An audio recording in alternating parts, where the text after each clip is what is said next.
Hey, all you beautiful people out there.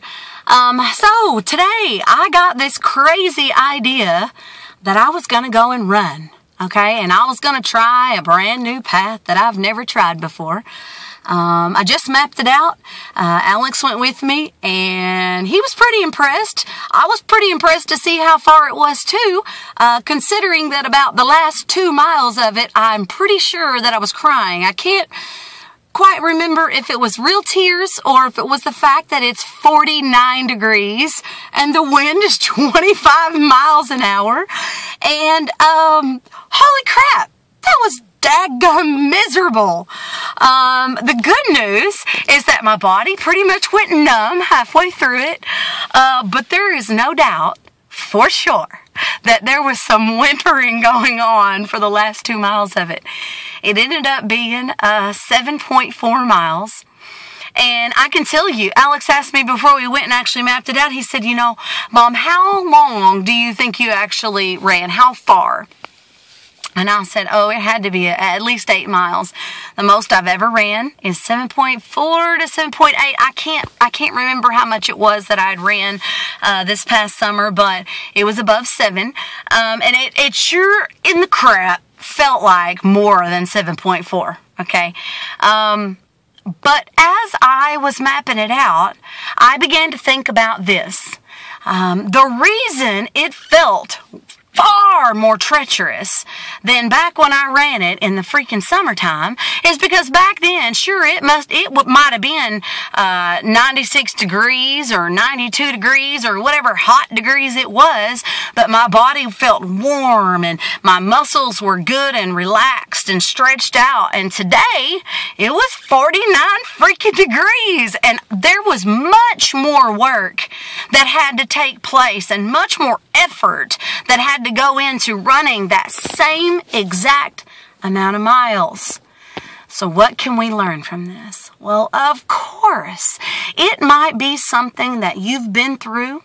Maybe it's the rough time in your relationship. And look, you and your spouse or you and your girlfriend and boyfriend, y'all have had rough times before. So why in the heck does this time feel so much more difficult?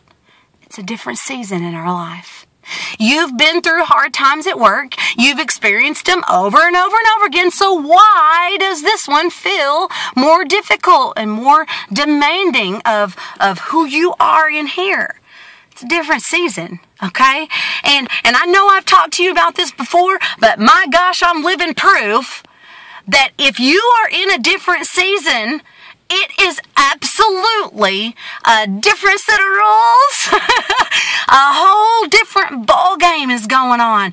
So don't beat yourself up. If you have done this before and this time just feels more demanding, don't sit and give yourself such a freaking fracking hard time.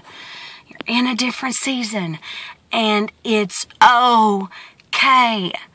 Why do we have to put ourselves on this certain standard that says that when we face this or this or that or that we have to do it a certain way?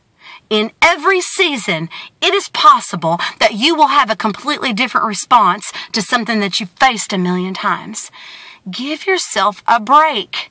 Today, I ran 7.4 miles. And it was extremely cold, and it felt like I was being pushed in the opposite direction by the dad-blasted wind that was blowing at 25 miles an hour. I didn't wear a coat like a big dummy.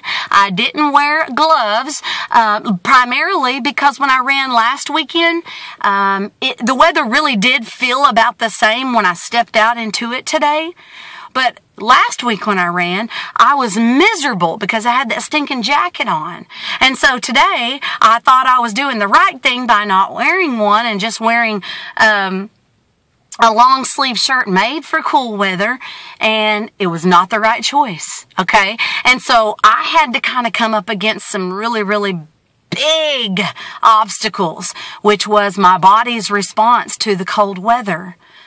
And so it was much more difficult. So what have I learned? I learned to pay more attention to what the actual temperature is, to actually take a look at what the wind, how fast the wind is blowing, and from what direction it's blowing, and where I'm going to be running in proximity to where the wind is blowing and where it's coming from.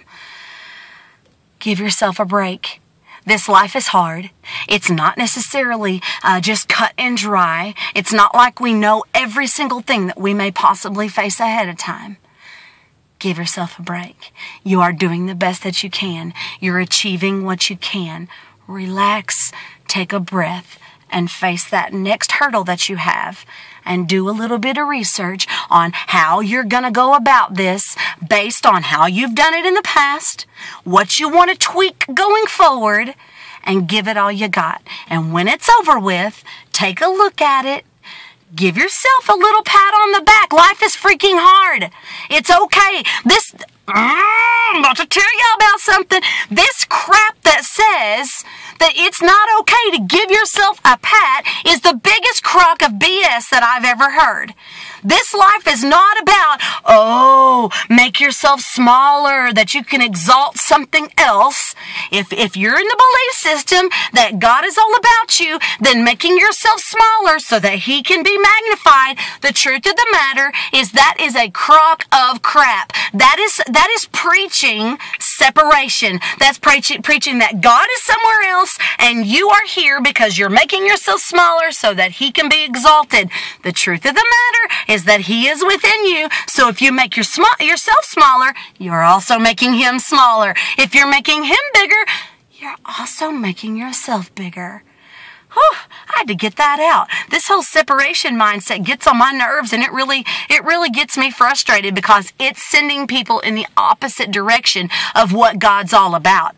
God's not up in the clouds. He's not sitting on some throne somewhere in a far-off land looking down over His glasses trying to keep an eye on His kids. No, He's right here. It's okay to give yourself a pat on the back, and in doing so, you're also magnifying the God that you are all about, okay? So, today, what are you facing? He is in you, about you, with you, for you. He is all about you. Focus on what it is you want to do. See what you've done in the past. Focus on the plan you want to do going forward, and get out there and pound that pavement. I love you so much. Rock out the rest of your day. I ran 7.4 miles. Word.